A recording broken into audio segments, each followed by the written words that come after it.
Chairman. Secretary of State, I think we ought to understand, and I certainly do, that when we're changing any sort of benefit to another system, that will naturally cause stress and anxiety, even if it worked perfectly and is absolutely fantastic.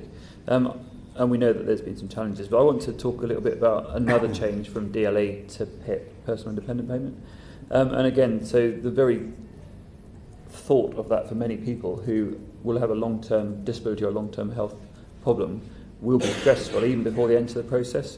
And I appreciate it's 4 weeks in and there's a whole mirage of things to get your head around. The PIP affects really our most vulnerable people in society.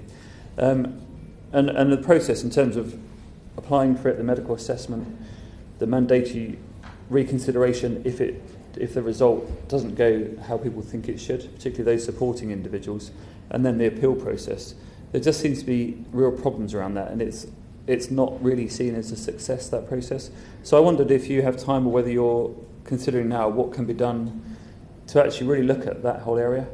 Should all people be constantly reassessed every 2 or 3 years?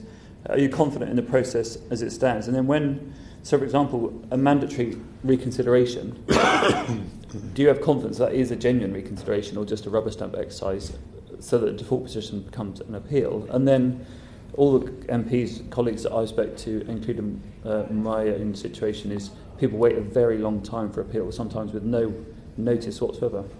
And in that time they have no benefits, and if they have family they can get help, but often people just don't have the support that's needed. Have you had time to really have a look at this and consider it, and what can be done to really change the outcomes, make sure we make the right decisions quickly and appropriately so that we can avoid the kind of stress and anxiety that could be avoided?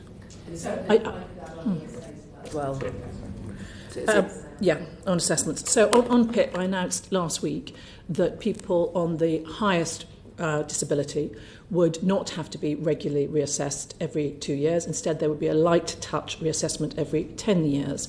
So I agree with your principal point, which is there is a cohort of people who should not be put through that every 2 years. I also think that we could do better in terms of the waiting time for assessment, and I do have concerns about the number of appeals that get through, a lot, which does indicate that maybe those earlier decisions could be better made. On ESA, the waiting time has come down. It's come down from an average of 32 weeks to 10 weeks. And of that 10 weeks, 4 weeks is the applicant's opportunity to fill in the form. So I think that those waiting times have improved quite significantly. But I very much take your point that it's a lot to put people through, and we need to get a higher rate of success. I mean, just on that, a quick one on how we actually follow through and get that promise fulfilled.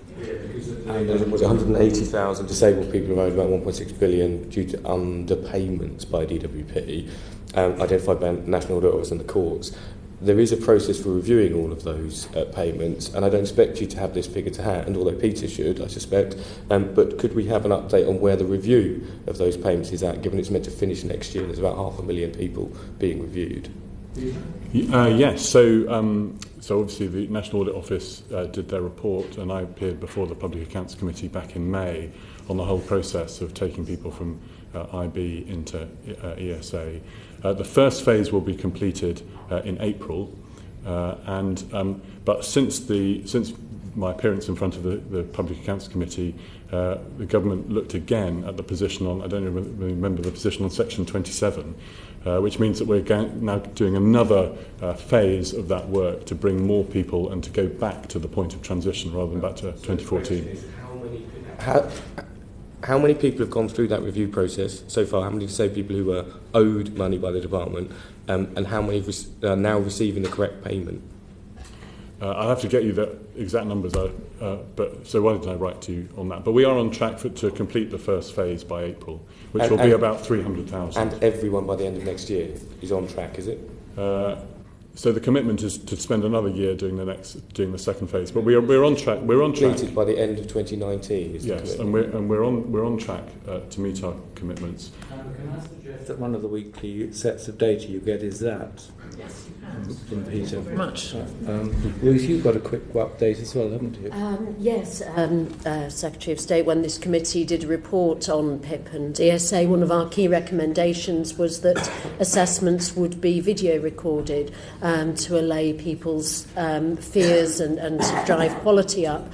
Whilst that was accepted by the previous Secretary of State, we've not seen any progress towards it being implemented, and actually in my constituents are finding that now they are being all asked to supply their own recording equipment if they want their assessment to be recorded. In the past there used to be 2 or 3 sets per assessment centre. Those don't seem to be in operation anymore. I wondered if that's something that you could look into, or if the Permanent Secretary could give us an update on it. I'll certainly look into that. I do think that video recording is a good development. We have some piloting going on, and Peter can update us of that, but I think it is a priority to make sure that we do get it out, because people do need to have confidence in the system. I wholly agree. No, the piloting has started, Ms. George, but I'm concerned by the example that you've given. I wonder if you could write to me and let me know the situation. I'll look into it.